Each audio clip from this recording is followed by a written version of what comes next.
so professional, I must be very serious. No, like, Thank you, 老师。 okay, shall I start? Okay, hello guys. Okay, so over the past few weeks, I've learned a lot.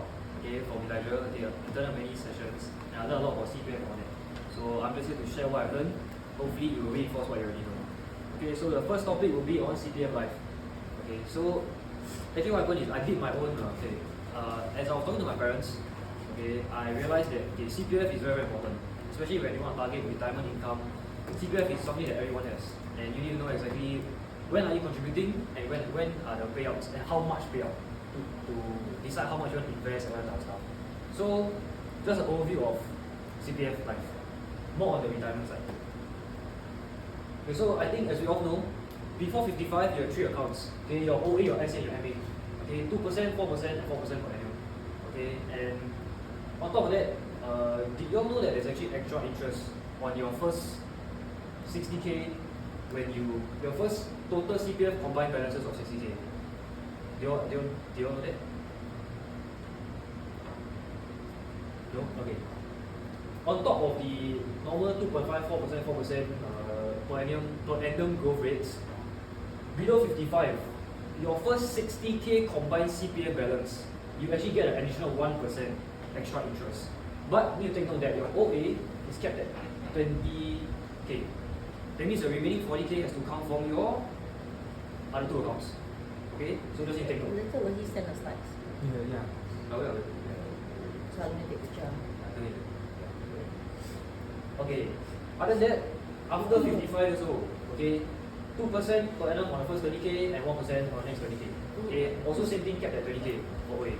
Is this clear so far? Yeah. Because I also did some research. As you are younger, you contribute mainly to your OA. Your OA takes a higher percentage. So technically your OA will always go past the 30k cap now. Yeah. Okay. Okay, but now is the more interesting part. Okay. As we know, okay, at age 55, your SA will be destroyed. Okay, it will be moved. So what happened? Your RA, retirement account, will be created. And that's where you have to contribute to your RA. Okay. How much you contribute to your RA, to make it clear, is that it's completely locked. Okay, of course, special cases you can write in about like any medical issue you desperately need the money out, you can actually write in to get the money out. But more or less, it's locked. Okay, so you need to take note of that. Okay, first case, if at age 55, your SA amount is more than the FRS value. FRS now for 2026 is about 224. Okay, if your SA has more than the amount, straightforward, the amount of money you have in your RA, you will contribute the FRS amount straight to your OA. Remainder go into your RA. Remainder will go into your OA. Is that clear so far? The first case if your SA got enough money to hit FRS. Second case, if your SA does not have enough, okay, what will happen is everything from your SA will go into your RA, and to make up to the FRS value, use your OA to top up. Very clear, very straightforward as well. Okay. Last case, if your OA and SA do not meet the FRS sum value, what will happen? Okay, 5,000 will remain your OA. The remaining all going to RA. Quite clear so far? Yeah. Okay. And also need to take note that at age 55, if you own a fully paid property, you can actually draw down your RA from your FRS value or any higher to your PRS amount. Yeah. So need to take note of that. Okay. Any questions so far? Okay. Okay, moving on. Then from 55 to 65, how much you contribute, you will grow lah. 4% and your OA will 2.5%. Okay, you will just continue to grow. Okay. But now when you hit 65, as you know, between 65 to 70, that is your CPF payout duration. That's when you can decide when you want your payouts. If the client does not apply for payouts at between 65, 66 all the way, 70 it will automatically issue you your payouts. So 70 is the end date. Yeah. But let's say if there's no need for the client to take any money out from CPF, the payouts until 70, then why not? Because from 65 to before 70, it will still grow. Yeah, it will still grow at 4%. So they don't do anything, there will be no payout from 65 lah. If you do not apply, yes, apply, yes, right? yeah. But if you don't apply before 70, the government will auto pay out for you. Oh, okay. So if they want to wait till 70, they don't need to do anything. Yeah, Yeah, but best to apply because as Just you, to apply and put yes, HSBC. because you get to choose your plans. Yeah, escalating standard basic plan. Escalating is when start low and increase. As you know, this to fight inflation. Okay, standard plan is just steady lah. Of course, don't have that inflation protection. Basic plan is more of, I would guess, is as you get older, your cost of living goes down. You start to be more relaxed and you take more pay at the start because straight away you retire, you want to enjoy. Yeah, so best to choose one that fits them lah. Yeah. But not the payout is automatic at 65. You want to pay at 70 to defer. Yeah, you must defer. 65 for auto payout, then unless you Oh, defer must to the defer. age. So I have to apply lah. They will auto payout The first. other way around. Oh, but go to CPF website. They will pay Double first. check, right? you all They double will pay check first, them. right? Sister Yeah, can tell. Because my client got payouts already. I mean, payout. Okay, probably should add. So it's payout as something. Whether is it opt in or opt out? Um, Yeah. Yeah, we can check, double check again.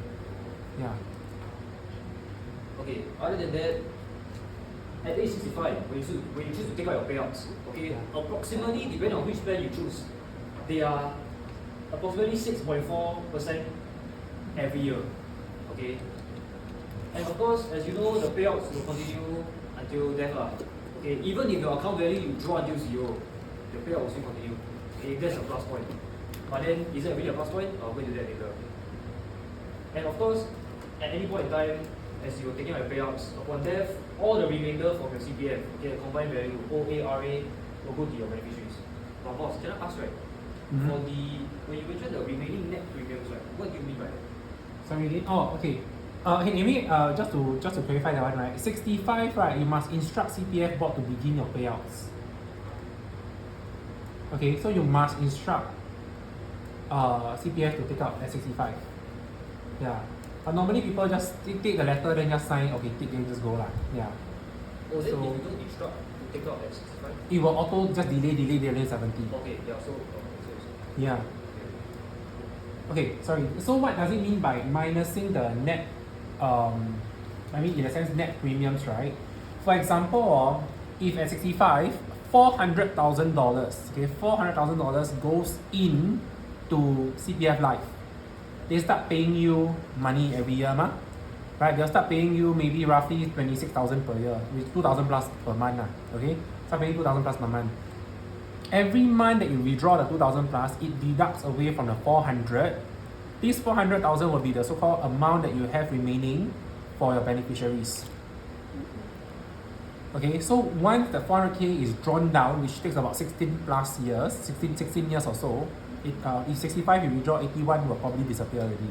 Okay, so it just keeps going down. That is the so-called sum assured that is decreasing in that sense lah. Although you cannot use sum assured, it's not compliant with sum assured, but it's the same idea that your sum assured decreases as you withdraw your dividend. Yeah. Okay. So yeah, I think that's basically what it means lah. But your payouts will still continue lah after your, even if you continue living, your payouts will still continue for life. Yeah. Just that whatever that you have left for your beneficiaries, no more. Okay, moving on.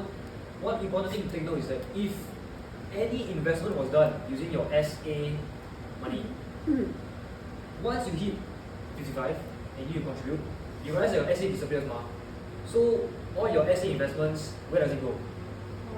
Yeah, it will go into your RA as voluntary top up. So if someone wants to take out the money to use for other cases, you have to advise them to take out before 55. Because if not, auto will go into the RA. Because SA no more, the money come back but cannot find SA. Yeah, so that's Yeah, okay, so I explain a bit more on this point. You know, last time there's this thing called CPF SA shielding. CPF SA shielding. Why is because last time, right, if your SA had a lot of money, usually you have a lot of money, right? You want to also keep it there for 4% growth, but keep it liquid, alright? And keep it liquid. So people go and park their SA aside, away, like into CPF SA investments that we can do also. After their 55th birthday, then they transfer back to the SA. The SA then was still there, okay? But when this change was implemented, okay, people that have their SA money stuck in the SA investment, when they took it out, right, it went to the RA straight away. And apparently they cannot even withdraw this SA money. sorry, the RA money on this SA portion that went into RA, this portion cannot be withdrawn because it's voluntarily topped up inside. When you so-called voluntary, even if you own cash, right, you voluntarily top up into RA to boost your retirement scheme, right, from maybe BRS to FRS or FRS to ERS or whatever lah. You put in cash, right, that voluntary top up cannot be withdrawn, right. It's fixed there as CPF Life premiums already. Okay, yeah, so same thing, if you do SA investments for your clients, before 55, withdraw lah. Yeah, if not, stuck there already, yeah. Okay. Okay, moving on. Okay, let's take an example. Okay, let's say 55 years old, you contribute 200k to your RA. Okay, and it goes over the course of 10 years to 65 when you start your payouts at 4% per annum. You would have 296k. Okay, based on what I said just now, if you were to take out payouts about approximately 6.4% per annum, okay, you will be drawing 18.9k a year, which translates to 1.5k per month. Okay, so if I look at this scenario, my yield, because technically my payouts every year I take 18.9k, but technically at the start I put in 200k only, this all go right. So my yield is 18.9k divided by 200k, which is 9.45%. Do you all think that's correct? The way to calculate yield Yield is like how much you earn. per year, yeah. Yeah, technically I put in 200k and I take out 18.9k. Is it right to say that wow, I earn 9.45% out of my 200k every year when I hit 65?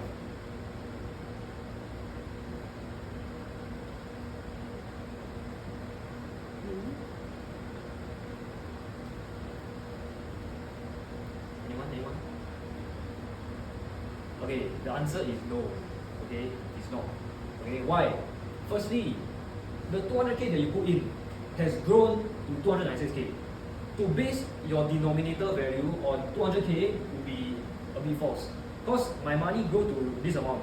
If I take percent of that amount, that's how much I should use that to base on how much I earn, right?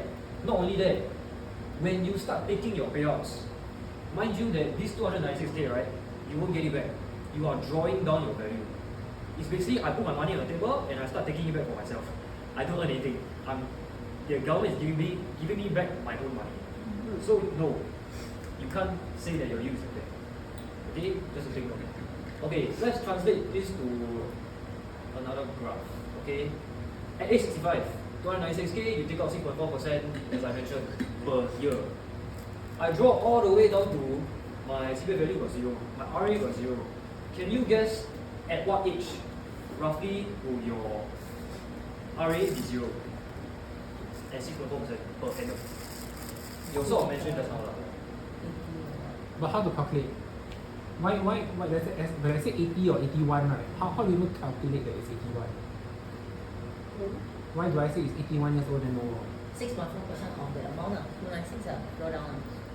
So how many years can you draw 6.4? Count lah. You count lah. It's quite hard to 296 divided by the 18.9k. Huh? So can 296 divided by 18.9. No, you just take, no, okay, 296, right, is an arbitrary number. It can be anything. So you just take 100%. Right, 100% divided by 6.4%, which will give you 16. or 16. 16 years. So it's 81 Yes. Right, 81. So usually by age 81, you have drawn everything out. So as I mentioned just now, your payouts will continue even after your account reaches 0. So if you think about it, The 6.4 draw down is like how you get the 6.4 draw down. okay, as in the number 6.4%, Yeah. it is an approximate average value. Because as I mentioned, got different plans, right? If you sort of, it's hard to give a number because it's So quite this is based on different. which plan? It's based on Standard plan. Yeah. So this one, right, you look at the CPF Life estimator, you can take the number already. Because it's more fair to take the flat one, because flat one is fixed one, right? So you take the flat one, you divide by the amount that you would have, which is 296, not 200, because if you 200 put in at 55, 65 you have 296. It's actually based on that yield. Technically, if you took out the 296, right, to invest in the ILP, right, you must use that dividend rate on that 296, right? So similarly, is that your CPF Life is paying out interest or paying out your income, alright, based on this 296. Yeah, so you actually use the income that CPF estimates for you, divide by 296 lah. You get your yearly income yield. Actually, technically not called yield also, it's called yearly income. Yield is that when there's really returns. Yeah. Okay, then you might ask, when does my yield actually go up? Because can't be I put in CPF, I earn, then I don't earn anything. You're right, there is a yield. But it's only when your account reaches zero. Because you realize that once my money put there, I start taking. When I'm nothing there, the government still gives me, right? So I only start to earn If I need after, pass. yeah, after 81. Life expectancy is 85. What are the odds of these people living to this old age? And let's say if you take out more, it's even worse. You get earlier amount, maybe 80, 79 or something. Yeah, so yeah, that's one point to take out. Okay? This is a very powerful explanation for clients. Yeah, okay. Yeah. See, this is just No, I mean the That's yield not one, the yield the concept. yield. Yeah, this yield concept. yeah. Because they will think CPF, wow, very good you know, wow, all that. But then if you compare to, okay, what I learned is compared to ILP. ILP, if let's say I draw dividends all the way, let's say even at age 81, same, if I invest in an ILP, my account both is zero, my account value investment will be zero. But at the end of my life, CPF, I have nothing for my beneficiaries.